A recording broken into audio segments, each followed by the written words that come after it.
जय श्री राम दोस्तों, walk pictures में आपका स्वागत। जो भारत में शायद बहुत बड़ी आबादी को पिछले 50-60 साल से पता था कि यूएस की डीप स्टेट एसेट्स जो हैं वो भारत में अराजकता फैला रही हैं। भारत में जो भी लूट झूठ और फूट की राजनीति और उस पर काम करता है उसको वो सपोर्ट करती हैं, ताकि एक वीक भारत हमेशा यूएस के इंटरेस्ट को सर्व करे और कभी भी यूएस के लिए ग्लोबल थ्रेट ना बने। भारत कभी भी किसी के लिए थ्रेट ना हुआ है ना हुए बनेगा, लेकिन भारत का हमेशा प्रयास रहा कि भारत एक स्वाधीन स्वराज से निर्मित राष्ट्र बने, जो पिछले 10 सालों में बहुत अच्छे तरीके से हुआ।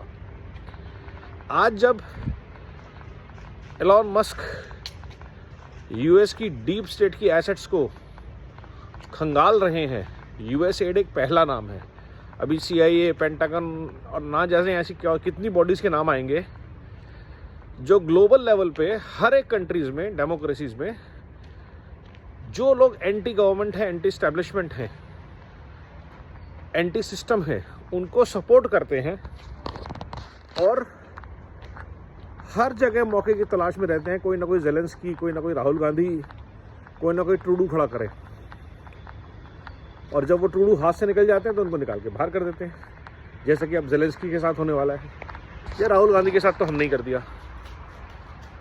और ये 3 सिर्फ चेहरे हैं, ऐसे हज़ारों लोग, छोटे छोटे सिपाही, हवलदार, उनको किसी फौजी नाम से देना भी गलत होगा, छोटे छोटे टेररिस्ट, आप समझिए जैसे किसी के हाथ में कट्टा है, किसी के हाथ में पिस्तौल है, किसी के साथ में मशीन गन है, जो मिला जिसको मिला वो पकड़ा दिया।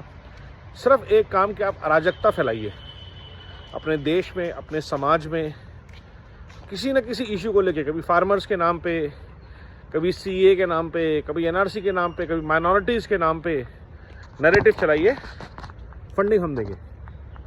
क्यों? क्योंकि कोई भी स्टेबिलिटी, ग्रोथ, मोमेंटम बनता हुआ यूएस के लिए खतरा होता है, जैसे चाइना है, और उनको ये क्लियर पता है चाइना और रशिया जैसा किसी और को खड़ा नहीं होने देना, यहाँ तक कि यूरोप को भी नहीं खड़ा होने देना। तो यूएस एड जैसी ऑर्गेनाइजेशंस यूरोप में भी अनस्टेबिलिटी फैला रही हैं, इंस्टेबिलिटी, और अफ्रीका में भी और एशिया में भी, इंडिया में भी, और ये हमें बार बार दिखता है। जिसको हम डीप स्टेट इतने सालों से कह रहे हैं, ये वो एक्ट सामने आ रहे हैं कि पैसे किसके पास आ रहे थे। So now all you have to do is follow the money, और ये आपको यूएस से ही आएगा। जो बहुत सारे लोग अडानी के केस में यूएस के लॉज की बात कर रहे थे, अब ये देखना है कि जब यूएस में इंडिया के NGOs के, उनके ओनर्स के नाम आएंगे जिनको यूएस एड से फंडिंग मिल रही थी, तो ये देखने वाली बात है कि वो फंडिंग किस काम के लिए मिल रही थी, किन प्रोजेक्ट्स के लिए मिल रही थी, किस नाम पे मिल रही थी, और वो क्या कर रहे थे। उसमें दिल्ली के CM भी आते हैं, और उनके जैसी बहुत सारी NGO भी आते हैं जो सरकारी अफसर होते हुए अपनी NGO चला रहे थे और उन फंडिंग से लेकर ना जाने क्या क्या कर रहे थे। तो डीप स्टेट और लाल जिहाद नेटवर्क जो है, उसका एक नेक्सस हम सबको पता ही है। सरकार ने उस पर काम किया उसको तोड़ने के लिए, जिसमें अर्बन नेक्सल्स भी आते हैं। और अब जब उनकी ग्लोबल फंडिंग सूखेगी, so they will go back to their local ways of generating fund, which is corruption, which is violence, which is again naxalism kind of threats or terrorism kind of threats, creating zones. Drugs is a big thing to generate funds, like in Northeast Afghanistan.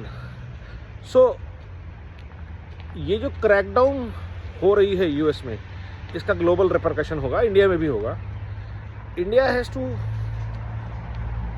Mark people across states, across globe, who are working towards destabilizing India and are funded by such global bodies.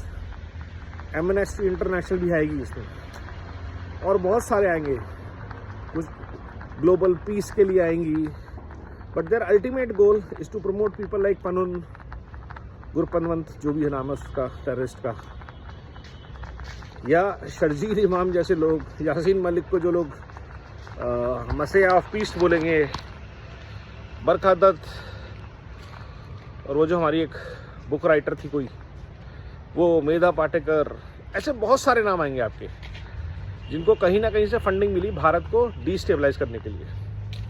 तो भारत को ऐसे लोगों के खिलाफ आवाज़ उठाता रहना है, डॉक्यूमेंट करते रहना है, हम करते रहेंगे। Let the government find out the truth, let the government find facts, let them prove themselves innocent कि उन्होंने कभी फंडिंग नहीं ली और देश का माहौल ख़राब करने के लिए कांग्रेस ये गांधी परिवार के साथ मिलकर कभी कुछ नहीं किया। क्योंकि ये प्रूवन फैक्ट है कि 70 साल में जितना बेड़ा गर्क देश का गांधी परिवार ने और कांग्रेस ने किया उतना किसी एक संगठन ने नहीं किया, एक परिवार ने नहीं किया।